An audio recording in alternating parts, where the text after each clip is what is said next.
In this 2005 case, was the graft court correct in rectifying its order?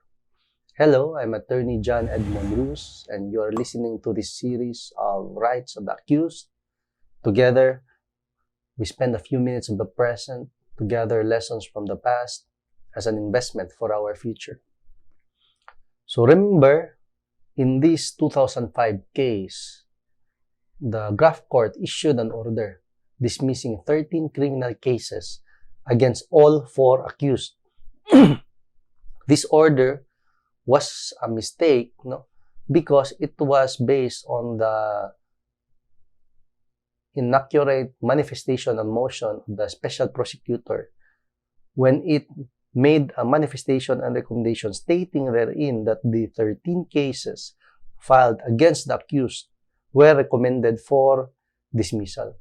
So the graft court interpreted this, that the dismissal, the recommendation for dismissal was with respect to the accused, meaning all the accused, all 4 accused. But actually, the recommendation for dismissal was based on the recommendation of the retired justice acting as special prosecutor for the Office of the Ombudsman. And this recommendation was in writing. And prior to the confusion, the graft court already had a copy of this.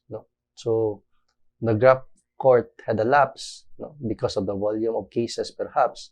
And there was also a lapse on the part of the special prosecutor in not crafting properly the manifestation and motion. It should have been very clear, stated clearly, that the manifestation in the manifestation and motion that the recommendation for dismissal of the 13 criminal cases should be only for accused number 1, excluding accused number 2, 3, and 4. But it was not crafted in that manner. So it created a confusion.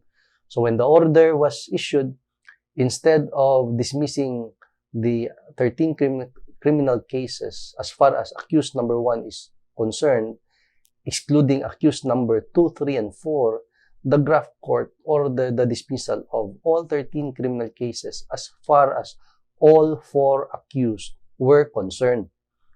So that became a problem. And the second problem was, upon receipt of this order, the special prosecutor had 15 days to have this order corrected. So 15 days to have this order rectified. But the second flaw here is that after the 15-day period, generally, like in the Sandigan Bayan case or any other case, if there is a period to have the aggrieved party has a specific period to file its motion, maybe a move for reconsideration or new trial or appeal, normally an aggrieved party, a party aggrieved by a decision or order, has a specific period to make its move or appeal to have the order or decision that the aggrieved party thinks is unfavorable or incorrect, or there was a misappreciation of facts and evidence or misapplication of laws. So if you're the aggrieved party in that situation, you have a specific period to make a move for reconsideration or new trial or appeal or whatever remedy there is. There are specific periods there that you must comply with strictly. However, in this case, the special prosecutor was late. It filed its motion for reconsideration a few days later, the deadline.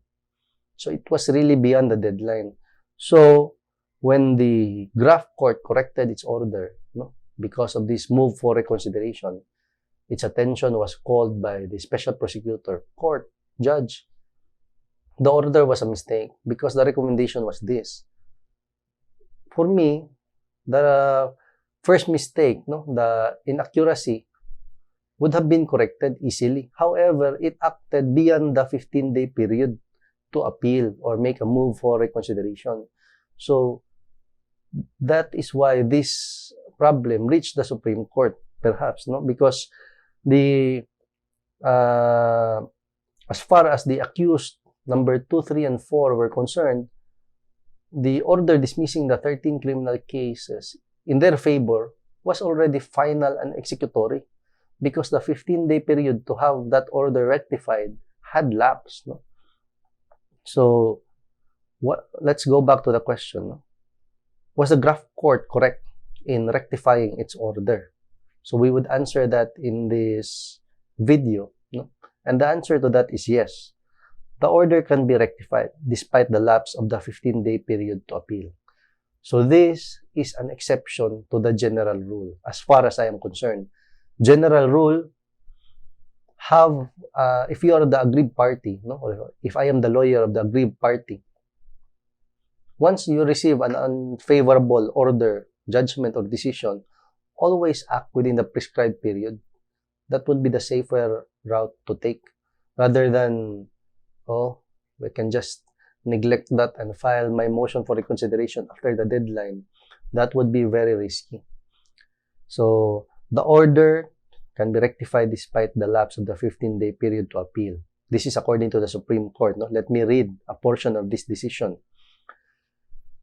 It may thus be rectified, or the order may be rectified, as did the graft court, the Sandigan Bayan, per its resolution, despite the lapse of the 15 days from notice of the special prosecutor of its order.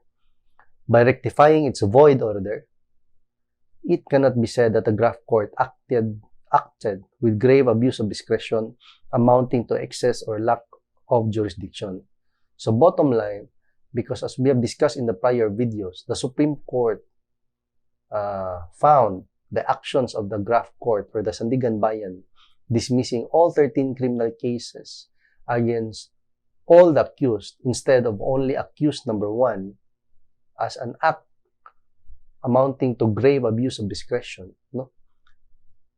It made the order, according to the Supreme Court, void, empty, as if it is non-existent in the contemplation of law. Those were the words of the Supreme Court. No? You may simply ignore it. You do not even have to do anything about it because it is an empty order. It is non-existent.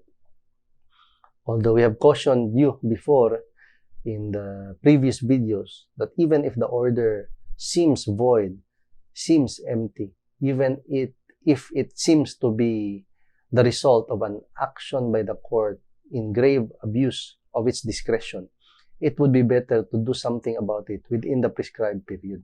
No? You have your remedies. It would be best to employ your remedies, legal remedies, rather than ignore it. That would be the safer route. No?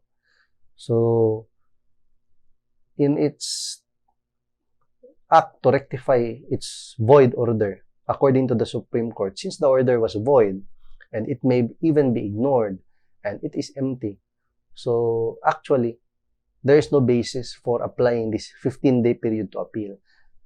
Because this 15-day period to appeal or make a move for reconsideration applies only to valid orders of the court acting within its jurisdiction. But since the graft court in this order dismissing the 13 criminal cases against accused number 2, 3, and 4 was an action, no? Or was an act, no? Characterized as a grave abuse of discretion amounting to lack or excess in jurisdiction, or simply stated that the court in dismissing the 13 criminal cases against accused number 2, 3, and 4 overstepped its authority, even if it had really the authority to determine these cases. The order that it issued was void, was empty, it was non-existent, as if it did not exist. So the 15-day period to appeal or make a move for reconsideration cannot be applied. So, in reality, according to the Supreme Court, no, or my opinion, is that the prosecutor was never late because in the first place, the 15-day period should not have been applied because the order that was corrected by the graft court that the prosecutor requested for correction was an invalid order or a void order. null and void, empty order, or non-existent order. So the 15-day period to appeal or move for reconsideration would not be applied. So that is the Supreme Court's decision. So if you are a party litigant, the lesson here is always take the safer route. Better do something about it and do it on time, promptly. Even if you think it may be ignored, better not to ignore it. So every time you receive a paper, always bring it to your lawyer, especially if you think it is important. So stay safe, and that would be our video for today. If you like our video, please click the like button, share, follow our page, and subscribe. Thank you.